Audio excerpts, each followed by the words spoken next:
Hey there guys, welcome to the channel. This morning we are going to look at our spark plug because we've made a lot of modifications since we have installed this carburetor.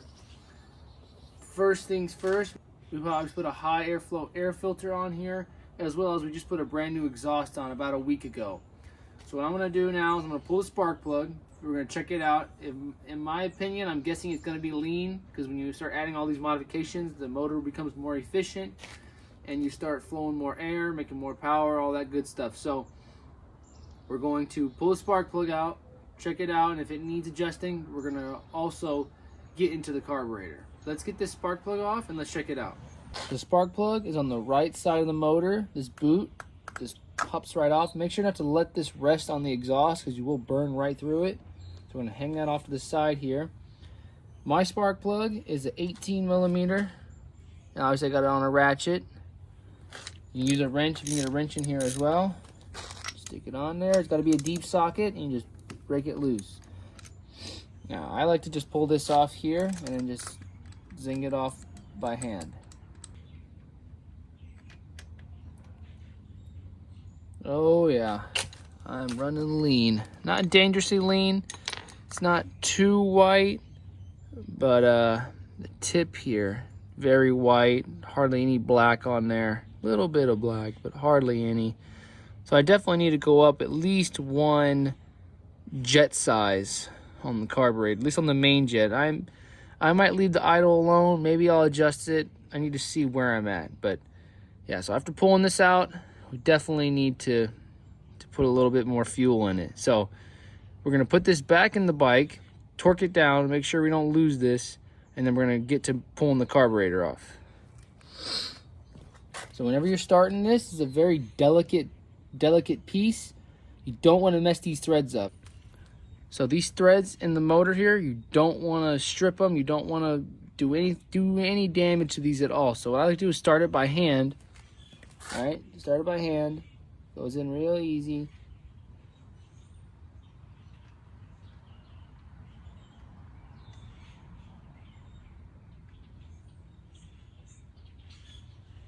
There we go. Don't force it. Let it go down. I like to run it all the way down till it mates with the surface here because there's a crush washer on the spark plug. Get your ratchet wrench here and just give it a little bite. And that's it. Put your boot back on. Well, actually, I'm going to leave the boot off, but if you were just putting it back together, you put the boot on, you hear it click, and you're good to go. But since I got to pull this carburetor off, I'm going to pull this off and just kind of move it out of the way so it doesn't get in my way. To open this up so you get a better view, I'm just going to pop this plastic cover off here. It's a Phillips. Just this one bolt holds this on, so just get this out of the way so we can see better. And you got two little like pressure tabs in the front and the back. Just pop it right out. And there we go. So next, our air filter is going to come off. We're going to just go ahead, take off this hose clamp here. Typically, you don't got to take it all the way off. Just enough to kind of wiggle this air filter off. Perfect.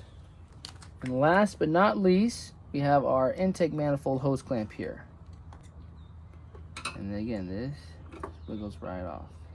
Well, we got the carburetor disconnected from the motor. What you can do typically is you can just tilt this thing on its side to get two screws out. Now, I have the power carburetor, so I'm going to have two screws in my bowl to pull the bowl off. If you have a different carburetor, it could have 3, sometimes even 4. So it really just depends on your model, but all of this pretty much looks the same. Unfortunately, my carburetor has Allen head bolts, so I need to go find an Allen key that'll fit this. So I'll be right back. If you have the power carb that I'm always recommending, you are gonna have size 3 metric bolts on the bottom, hex head bolts. So we're gonna go ahead and just pop these off. Now be careful. There may be some gas that still left over after you drain the carburetor. Yeah, see, I'm getting a little bit of gas coming out. It's okay. A little bit of gas is fine.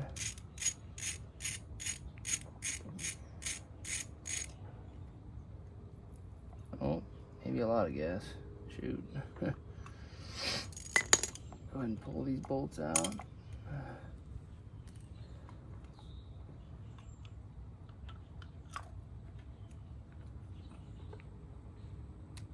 So on these power carbs, you're gonna have a little, they call it a power, not a power valve, but like there's a little jet up at the top of the carburetor here that when you go into wide open throttle, that the fuel comes up through this hose and sprays out this little nozzle here.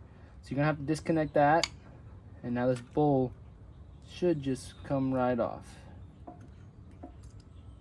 There we go. Bowl looks pretty clean, so don't have to clean the carburetor, which is nice. This jet here is your main jet, and the one sitting down here is your pilot jet. Pilot jet is pretty much idle to just as you blip the throttle. After that, your main jet kicks in basically, and then you have a needle jet, which is controlling the flow from the main jet. So what we're gonna do, we're gonna pop this pilot jet off and see what we got here. Okay, so right now, it's gonna be a 31. It's so hard to see, the camera won't focus. 31. So what we're gonna do is we're gonna go over and see what sizes, or just a little bit of a bump up from 31. If you buy the carburetor kit, it comes with a little box like this, which is really nice because it's gonna hold all our jets. I have a bunch of jets we can look through, as well as some main jets we can look through to see what we need to adjust on it. And obviously comes with intake boots and air and fuel filters. So I highly recommend this kit. Also comes with some hoses as well. So we're gonna set those aside though for now. So we had a 31 on our pilot jet. So what I'm looking for here is a 32. I think we come like 32 or 35. I think we're gonna try to go to a 35 if I can find it. Found our jet. We're gonna go back over to the carburetor and install it. We're going to repeat the same procedures, taking it off, just in reverse. So we found our jet. We're gonna slide our jet in the hole here. Again, these are brass, so they're very soft, so you just try to start it by hand so you don't cross thread it. And once you get it started, you can take your screwdriver here, your flathead screwdriver, and just run it in. Once you get it to seat all the way down, again, it's brass, so you just give it a little bite, just a little, and that's all it takes to be seated. With our new pilot jet, our 35 pilot jet installed, we're gonna go ahead and pop off the main jet. Now these are typically really small, so you might wanna get a special set of sockets or wrenches. This right here is a 6, metric 6. Go ahead and just put it over and just try to just barely pop it loose. Again, these should all be super loose inside the carburetor body itself, so you shouldn't have to really torque it down. We had a 110 inside the main jet here. So we have a 110 main jet. We're gonna go back over to our kit, see if we can't find maybe a 115, maybe even a 118 would be good.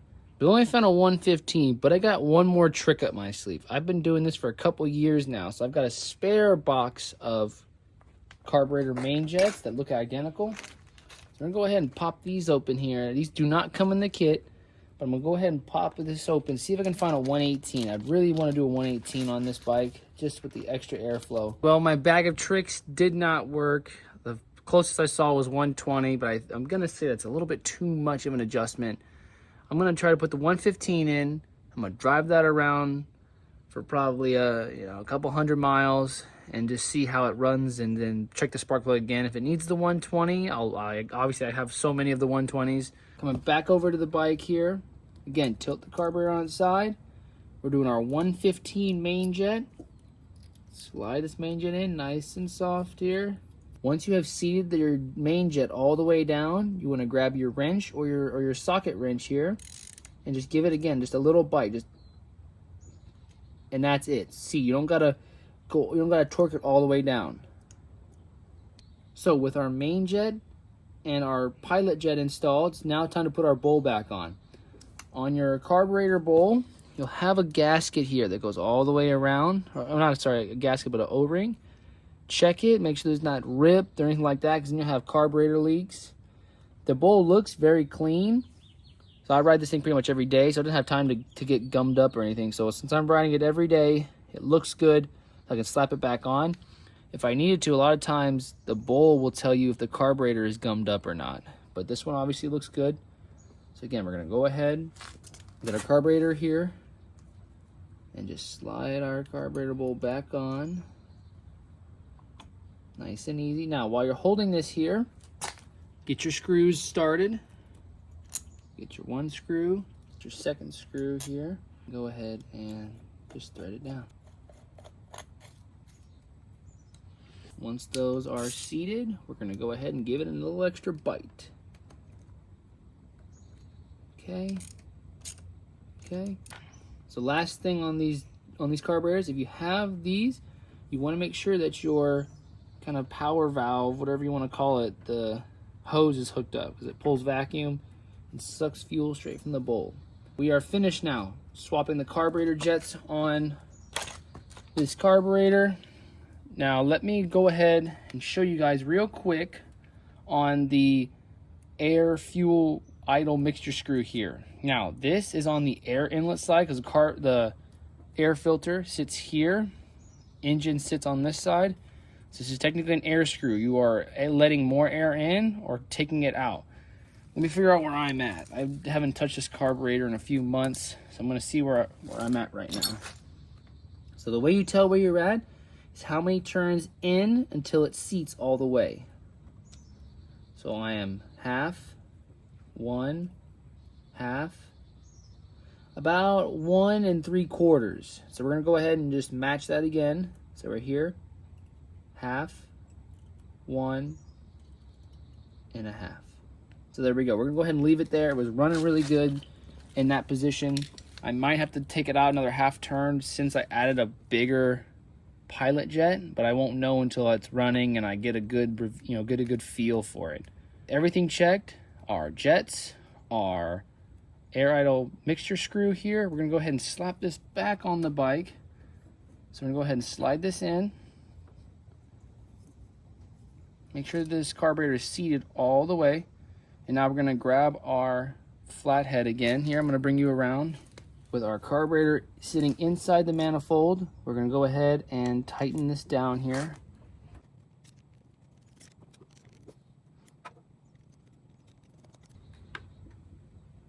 So with our carburetor sitting inside our manifold, our hose clamp tied down, we're gonna go ahead and install our air filter now. And for me, I like to turn these air filters as far into the bike as it'll possibly go.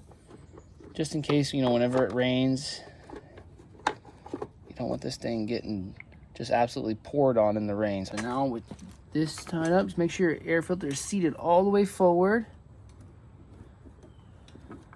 Now we're gonna go ahead and tighten up our air filter hose clamp. Air filter's installed. We can go ahead and just drop our coil on, and look at that, we are perfect. The carburetor back installed. I obviously put the side plastic on off camera because you already see me take it off. Everything is back on, back together. Do need to turn the fuel on. That's a very important thing. Turn the fuel on. Make sure you have no leaks.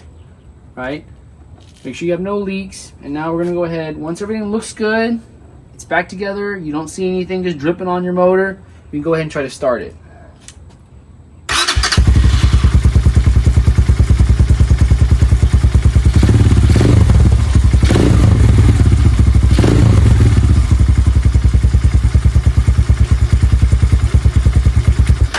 Okay, good. Motor fires back up. It started before we tore the carburetor apart, and it starts after we tore the carburetor apart. So that's always a good thing. That means we didn't really truly mess anything up. You're not going to get a good feel for how the bike's running or the air fuel mixture just sitting here in the driveway revving it up. You really have to go out on the street, drive it, put it under loads and stuff like that, different conditions, to really see if you need to make an adjustment. To be honest, mine didn't. Mine felt completely normal. Maybe a little hesitant off the blip of the throttle, but it felt pretty normal out on the highway, out on the streets. I just want to go ahead and pull it off, just take a look at it, and I'm glad I did because it was pretty white. It looked like it was running pretty lean. So I'm gonna have to go ahead and do that. If you do an exhaust and carburetor upgrade, you're gonna have to kind of tinker with it And in my opinion, that's one of the beauties of these carburetors. Whether you have the Mikuni clone, Power Carb, Nibby, doesn't matter. That's one of the beauties of these carburetors, because when you have the DLX model, you can't do any of that. You upgrade the exhaust or something, you're pretty much screwed. The only thing about the DLX model though is it does have O2 sensor, which probably is learning for you while you're riding. So that's probably one of the big pluses that kind of takes that question mark out of there. But in my opinion, if you can get a carburetor just spot on tuned, it's almost better than EFI in my opinion as far as reliability. You can change these easy for 30 bucks. You can put a new carburetor on your bike, no problem. You're back on the road. If the EFI model just fails, the sensor goes out or whatever, now you're stranded, or you just can't get the bike started back up. So I've always kind of leaned more towards carbureted bikes when it comes to single cylinders. Now if you have two, it's okay, you can still manage, but when you get like 3 and 4, EFI is totally the way to go. It's just too complicated. So that's pretty much gonna wrap up today's video. Again, if you start doing modifications to your bikes, you need to look at the carburetor, you need to look at the spark plug, see if it needs adjustments. When you buy a kit like the one I'm gonna have in the description for you, it comes with everything you need. I know the Nibby carburetors also come with spare jets if you needed any spare jets. If you make any adjustments based on that. One last thing I wanted to throw into the video here. I live at sea level, so my adjustments might not be the same for you. Obviously, if you live at 1,000, 2,000 plus feet, they might be, I'm not going to say might be, they will be different for you. So just take that into consideration when you're making adjustments to your carburetors. That's going to pretty much conclude today's video. Thank you guys so much for watching. Again, if you have any questions, please leave them down below in the comment section. I'd be glad to help you out. Have a good day, guys, and be safe.